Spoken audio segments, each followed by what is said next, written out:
Уважаемая Алла Юрьевна, значит, правительство предлагает новую редакцию закона, новую редакцию преамбулы федерального закона о государственной поддержке кинематографии. И он звучит так. Настоящий федеральный закон устанавливает порядок государственной поддержки кинематографии, определяет основные направления деятельности государства по сохранению и развитию кинематографии. И в связи с этим вопрос: будут ли меняться методология, методы поддержки, вот, например, региональных производителей кино? Вы, конечно, знаете о феномене якутского кино. За последнее время, значит, якутское кино занимает призовые места и в российских, и международных конкурсах.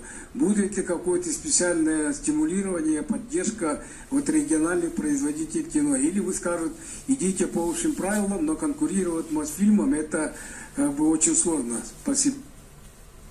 Могу ответить, да, Иванович? Спасибо, Федор Семенович, большое за вопрос. Якутское кино – это феномен не только российский, но и мировой.